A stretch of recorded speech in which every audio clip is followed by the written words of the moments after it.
G'day viewers, I'm going to try and repair this, clean up these transformers and get some leads hooked up to them. I won't be able to, that's a 2 amp fuse. They're both 2 amp fuses for the live and the neutral side inputs to that transformer.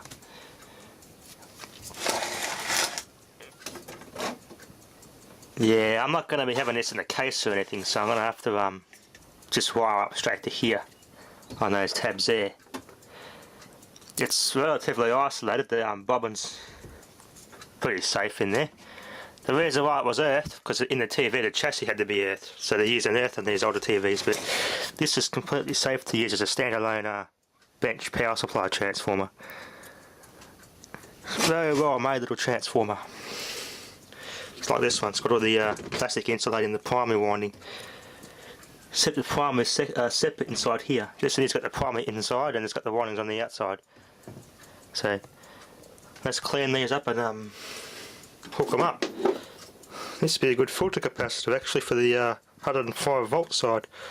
Rectifier, they got a 105 volt DC power supply and the 16 and a 12 volt DC power supply all in one. So I'm going to fix this tear up. Might as well get some wood glue and glue that down and tuck that winding in. And that's what I thought. I'll put a bit of wood glue in that. That'll hold quite well. Viewers, I just glued that bit of paper down with some wood glue to repair this transformer. I'll let that dry for a bit and I can get this transformer wired up and tested. It's got a nice chunky secondary on it, so I should get at least 2 or 3 amps out of this, hopefully. It's great to keep these old transformers. It's a good as backup in case the switch mode power supply burns out or something. We've always got linear transformers to rely on. Hey cat. Puss. It's going to be hot today, so it's already starting to boil up and it's only 9 o'clock in the morning. Okay, I got this all soldered, double heat shrunk, extra safety. Alright, let's power this thing up, see what voltages I get. This is pretty much like a bloody transformer placed in that clock radio. Imagine that, put this one in and give it more amps. It'll blow the bloody short circuit away and be nice and loud. There you go, let's plug this thing in and start measuring the output voltages on it. Let's get this fan away before it serves a microphone. There you go. Oh, wind in the microphone, otherwise I won't be able to hear what I'm saying. Let's turn it on, give it a test. Ooh, that's a nice bit of current there. Not quite as much in that winding. It's not even warm. Alright, multimeter time. That felt the bloody transformer humming the bench vibrator on this winding here. Be a less, bloody, maybe 6 or 7 amps, dead short there. Set the multimeter to AC, not rectified, so okay, we'll hold that there.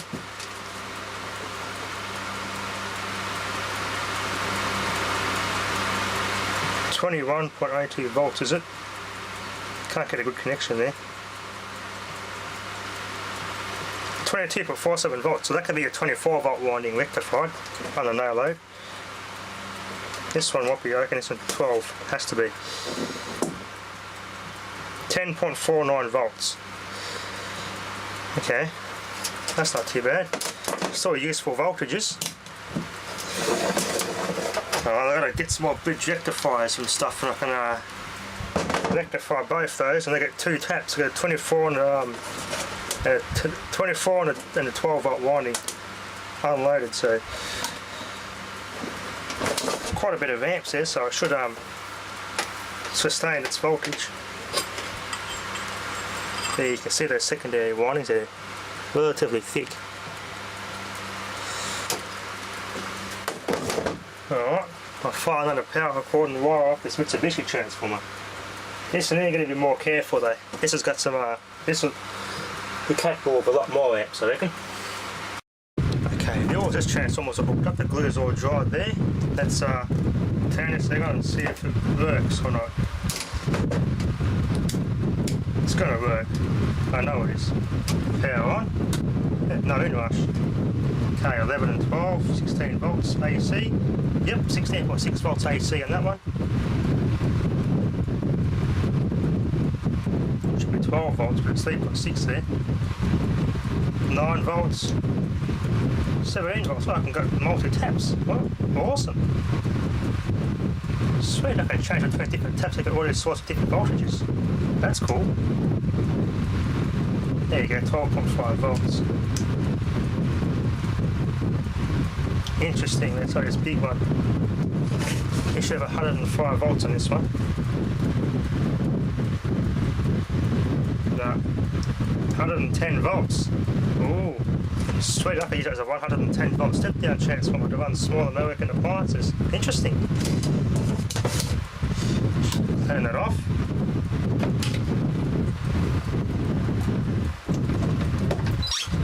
Oops. I'll use my ASR meter and I'll check this filter capacitor too, so I'll give these a bit of a test as well. So let's see what this transformer's like first. Power on. It's a quick amp test.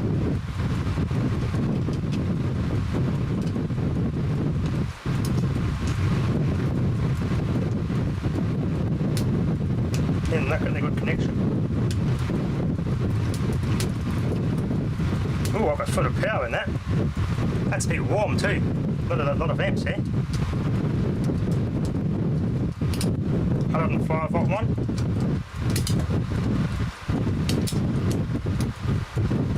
Oh, that's warm. Be at least 1 or 2 amps there. So unplug safety first. Yeah. The secondary side feels warm, I'd say. The primary didn't even get warm at all.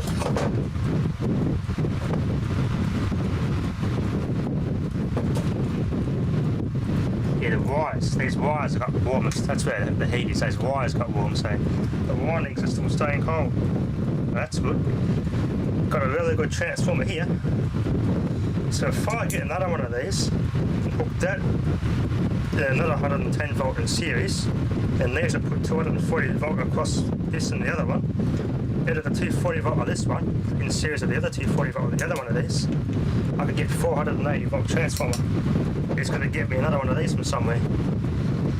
So these are all sorts, good for all sorts of fun. These are transformers. So I'll make an enclosure for this actually. I'll make a little multi-tap switch and everything. I can switch between different voltages. And I can use this for small 110 volt AC appliances. There you go, I don't have to buy a 110 volt step down transformer to run things. I could just use this one.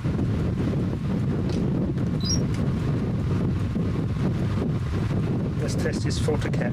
It's a Nichicon, by the way. Most of the caps in this TV are all Nichicons. Yep, the ESR is good.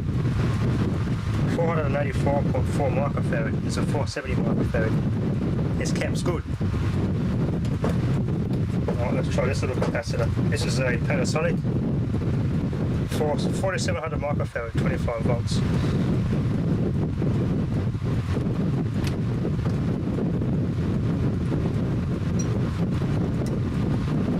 0.02 ohms. No, it's good. Sweet. Got some good caps out of it.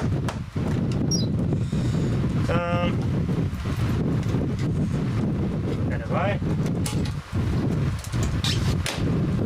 this is only a light duty cord, but this transformer pulls no more than 2 amps off the mains if I short circuit it. So it's the same grain gauge cord I found for a big TV. Even our battery charger has a transformer like this, which pulls about 144 watts. A lot more than that short circuit, and has a cord this rating on it. So it shouldn't complain too much. So. Alright, let's have a look on this inside this delay line. Okay, viewers, here's what's inside this ultrasonic delay line. We've got a little transducer here, and inside this bit down here there's another transducer. Interesting, there's no substrate patterns there, so let's get from there then to there. So the time it takes the signal and gets from there to there is our delay. There's no maze or anything for it to bounce around, and this must only be a short-term delay line. the glass substrate, and there's their little transducer. It doesn't tell you which one's a transmitter or a receiver. I think this one here is a receiver. This one's a transmitter. So you can build a circuit to run this and have a little delay line memory set up. Very cool, these little things. Obsolete now, but very cool. I think it's just awesome, this technology. How they thought of this is unbelievable. Here we are. That just sits inside there like that. Interesting. Viewers, this thing can easily be powered up for a project, maybe a radio transmitter or something. You can tune your radio frequency, even a TV transmitter or something this can be used for. But I've got the shielding off this and the spring that holds it on. And this is the UHF tuner. Now if I turn it, you got little variable condensers in here and a nice little clutch and gear system in here. That's real cool. Look at that. Little variable condensers, or tuning capacitor, what we call them nowadays. And that goes across the UHF band, usually between 21 and 69. And it skips a little clutch here that kicks in. I'll tune back the other way. We're going back down the UHF band. Interesting. Very well made. I'll put this cover back on, have a look inside this one. The one behind it, which is the VHF channel selector. Very interesting what's inside that. That just goes on there.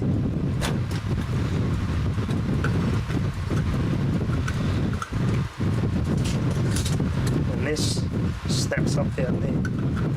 Goes on there. Like so. There you go. And behind there is neons, which light up the selection of your channel. So you go to UHF, and this whole thing's bypassed, and you go straight to here to tuning your VCR and all that. The zoom must be playing up. Yep, I left it zoomed in. Got a habit of doing that. And there's our neons. Unlike we've got LEDs and crap nowadays. So I'm going to take this shield off and have a look inside. Okay viewers, this is very interesting inside here. I never make TVs with this sort of technology, look at that. Very well, all those little inductors, 11K, 1K, 0K, 1K, 2K, 3K, 4, 5, 6, 7, 8, 9, 10, 11, all up to 11K.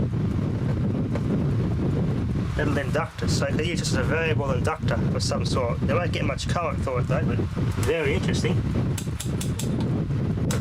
That is cool. And you can tune it on the end. There's little trimmers here on the end, like an IF can. You can screw them in or screw them out to adjust it and tune it, fine tuning. There's the little thing here which starts all the clicking.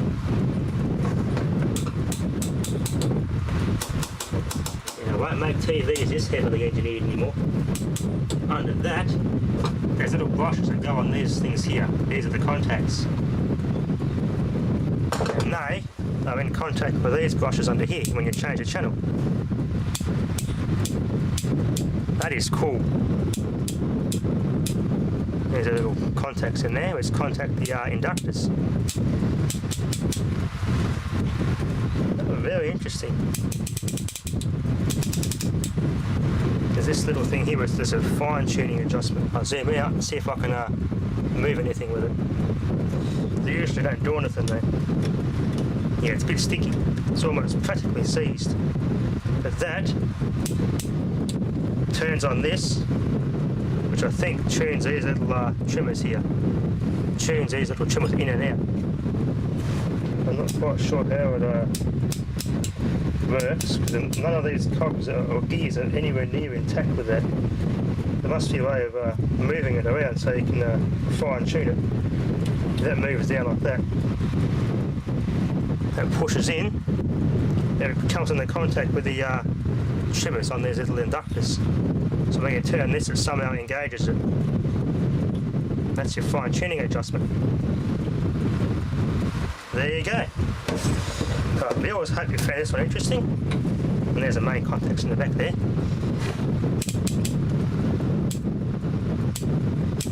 When I switch it to UHF, it goes there. That's bypassing all that all together and just using this one, which is your VCO input and all that sort of stuff. Very interesting stuff. Alright, viewers, that'll be enough for now. Thanks for watching. It's made by Panasonic, Matsushita. They're now based in Beijing now, making a lot of plasma TVs and other consumer electronics for Panasonic. There you go. Made by Panasonic, this mechanism.